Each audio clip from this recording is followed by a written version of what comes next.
Welcome to the Mike Litton Experience Podcast. Mike has over 31 years experience in real estate, finance, and investing. He's passionate about being a father, a teacher, a realtor, an investor, and a leader. Everyone has a story, and our passion is to help them tell it. And now, introducing the host of the Mike Litton Experience, Mike Litton. So what can you expect from the Mike Litton Experience? You can expect stories that will inspire, motivate, advice that will sharpen your focus, and expert information on real estate, finance, and market conditions. Jeremy Goodrich, thank you so much for being our guest on the Mike Litton Experience. Like we talked about before we hit record, everybody has a story, and our passion is to help them tell it. So with your permission, we're going to start with where you were born, go all the way up to today. And then we want to talk about your podcast that you're working on, your investments you're doing, that kind of thing, your insurance agency. I'm excited to have you here, and I'm excited to hear your life story and also to learn about what it is that you're doing today. Mike, it's a pleasure to be on the show. I love what you're doing with really digging into people's whole story. And I think, you really get to connect with, I don't get to tell this story very often. Yeah. And so I'm really excited to dig in, share my story with all the ups and downs that come with it and how I got to the place I'm at right now. And I hope your listeners enjoy it and learn a little bit something from it. Well, the feedback we've been receiving is they love hearing about the ups and the downs. They love to hear about the struggles and the things that, have helped to shape people into what they are today. Yeah, and that's one of the reasons why we started out getting people's life stories. I used to be on radio. I've been in radio and television in San Diego since 2011, so 13 years now. Mm-hmm. And one of the things that I dearly loved about radio was I got an opportunity to get to know people, right? I'd have sponsors that would bring people in cold off the street, never talked to them before, and I'd get a chance to get to know them on the air live. Yeah. And I'd find out how they ended up in San Diego, how they ended up in the business, how they, whatever, right? How they ended up meeting their spouse, all that kind of thing. And I loved it. But one of the things that I did was I promised myself when I had a podcast, because I always knew I would get people's life story. We would get deep. And the idea behind it is people connect, like I was telling you before we hit record, people are connecting with people's life stories. There's something about your life story that people will hear and they'll go, oh, wow, if he can do that, I can. There are people that are going to listen to this, Jeremy, and they're going to go start an insurance agency, right? Or they're going to go out and they're going to start a company, or they're going to go out, you know what I mean? So it's kind of cool. It's been a lot of fun. So where were you born? So born in San Diego, California. My dad was in the Navy. My mom went out to San Diego from South Bend, Indiana, because she was just, headed west like you did in the 70s. Yeah. And so that was kind of where everything started. My dad met my mom in a bar, thought she was cute, followed her around. And ultimately, they ended up getting together and are still together today, I think 50 years later. Wow. And Awesome. So I was born there in San Diego. Did you grow up here? So I grew up there until middle school. So so in the 70s, there were kind of two things going on in San Diego. People were either dropping out on drugs or dropping out on Jesus. My parents were the second half. So they were kind of dropped out on Jesus. They lived in a commune. They helped to start a church in San Diego and grew that church for a while. And so I lived there as a kid. I surfed, I boogie boarded, I hung out in Balboa, all the bays down there. And ultimately, God called my parents from San Diego, California to Indianapolis, Indiana when I was in middle school. And I'm still mad at God about that. No, I'm just kidding. I'm not really mad at God about it. But yeah, so in middle school, we moved to Indianapolis, really kind of out of nowhere. But I spent my entire childhood in San Diego. So how old were you when you moved to Indiana? I was 11. Okay. So here's a question for you. Growing up, what was your favorite thing about growing up in San Diego and then also in Indianapolis? San Diego is like, I don't know if you totally know it when you're there, but you kind of do understand that you get perfect weather every single day. You have a beach to go to. Every picture I have from being a kid, I was just like a super tan kid with no shirt on at the beach. And I mean, those were absolutely the best parts of being a kid. We got to ride our bike around everywhere. We didn't really have video games in the 70s quite yet. Right. So we played a lot of football in the streets. And I lived at the top of a hill in Scripps Ranch there in kind of the middle of San Diego. And so we would have our skateboards and we'd lay on our skateboards on our backs and just bomb down these hills. And it was so much fun. And our parents would get so mad at us because our shoes, which were our brakes at the time, would get run down, in 2 weeks or whatever. Yeah. They're having to buy us new shoes all the time. So, we were just having what I remember of San Diego is just kind of it being, we didn't have a lot of money or anything like that, but it was just, good to be able to be outside all the time, to play with your friends all the time, to go to the beach a lot, and just kind of enjoy yourself. So I look back on that time and I just feel fortunate to have experienced that early childhood. Yeah, that's cool. So when you moved to Indianapolis, did you have a favorite thing about growing up there? I mean, the coolest part of moving to Indianapolis is everyone thought I was really cool because I was from San Diego. so there was a period of time where it was like kind of like the surfer kid rolled You're the into cool Indianapolis. kid. Yeah, I think that, once I got to Indiana, I had been playing sports in San Diego, soccer and baseball as a young person. And once I came to Indianapolis, I think those really became the focus. Yeah. And so it was really I tried to play basketball because basketball's not that big in San Diego, but it was huge. Well, it's a little more big now with Pepperdine, but it was huge in Indiana when I got here, and I was not very good at basketball because everyone else had been playing their whole life. But I was very good at baseball and very good at soccer, and so really Indianapolis was more about the sports and just connecting with people in that way. Gotcha. So when you went to high school, did you have a favorite subject? I mean, I was really into the sports side. So I was fine at school. It was fairly easy to just kind of, as a school teacher, which I became, and we'll talk about as we go through it, I realized that there's these kids who kind of sit in the middle. Like they don't cause any trouble. They're pretty decent at academics. They're not great, but they're not bad. And a lot of times we don't spend a whole lot of time with them as teachers because they blend in. And I think that's basically what I did. When I think about school, there weren't any subjects that I was madly excited about, except for sports. I was into, sports, baseball, and soccer. So your favorite sport in high school? Baseball. Yeah. Sounds like it. Yeah.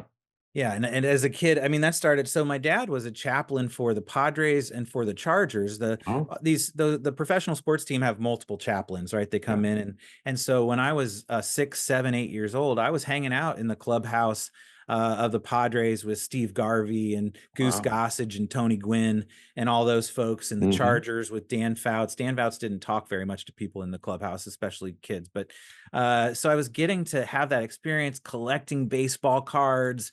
This was the thing. I'm actually looking at my stash of baseball cards in the closet right next to me right now. And so that continued into high school. So I think baseball, just because, for one, it was the sport I was the best at, and the sport that I had just kind of connected with from childhood. Gotcha. So you graduate from high school. Where do you go from there? So I graduated from high school, and so I was in Indianapolis. I went to IUPUI, which is an Indianapolis college, to play soccer. I think it's important to point out, when I was 16, I really rebelled. I rebelled heavily.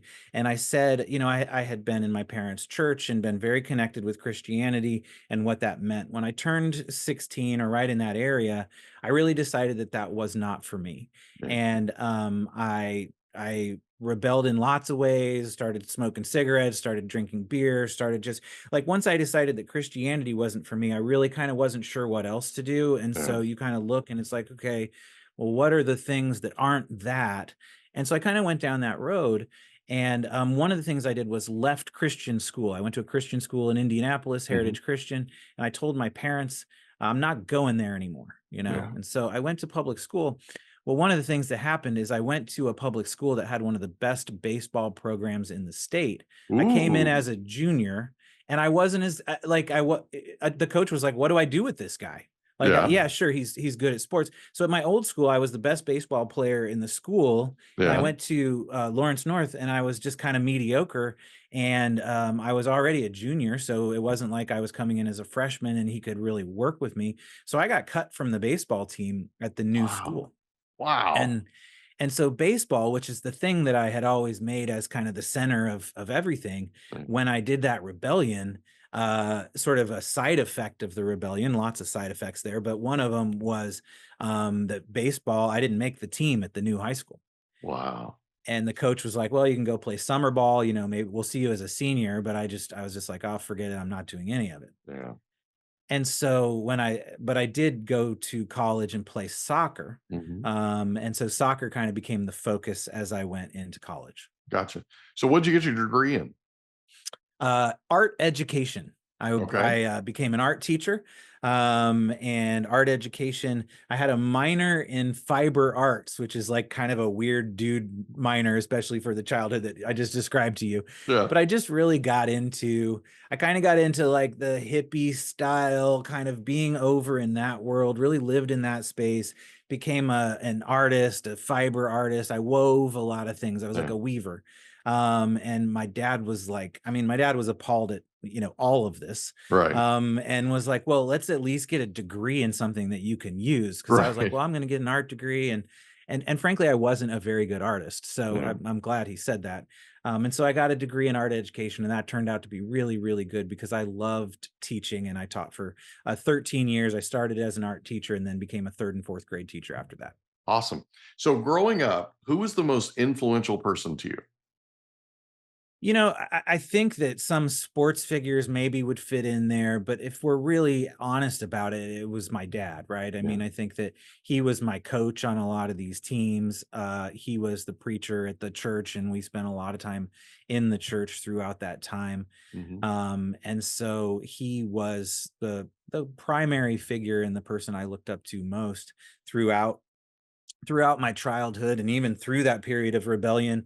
And even still today, he has Parkinson's now. He's 75 years old.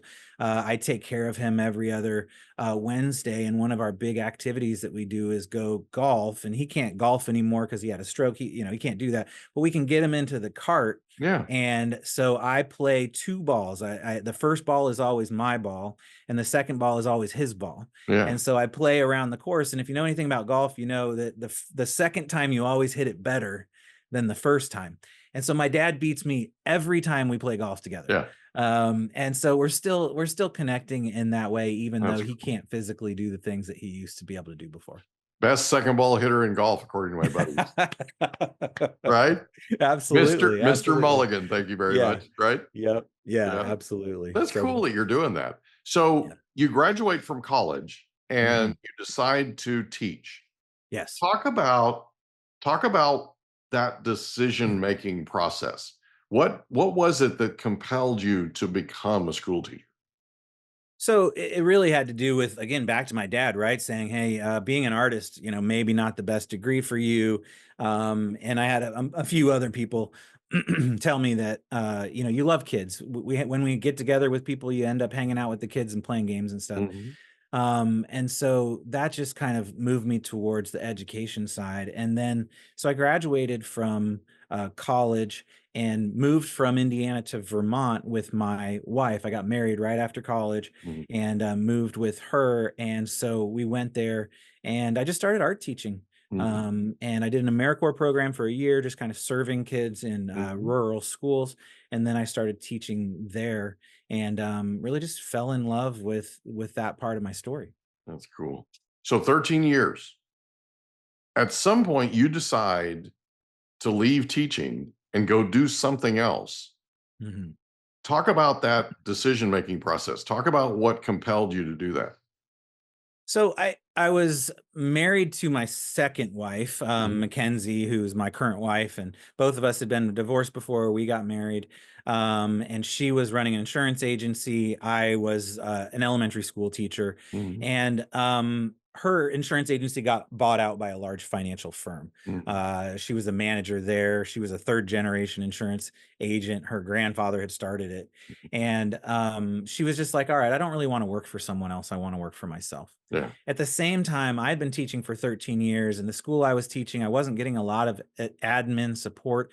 Any teacher listening to this episode knows exactly what I'm talking about, where you're struggling with some behavior issues, you're going to get support from, your principal and things like that, and you're just not getting it. And unfortunately, teachers more and more are experiencing more of all of those things, and it just becomes a struggle. And so I was feeling a lack of control, a lack of power, and a lack of ability to really do what I knew was best for the kids in my classroom. And so those two things kind of came together between my wife and I, and she was like, talk to me about starting a business together. And we actually thought about restaurants. We thought about a lot of different business that we could have done.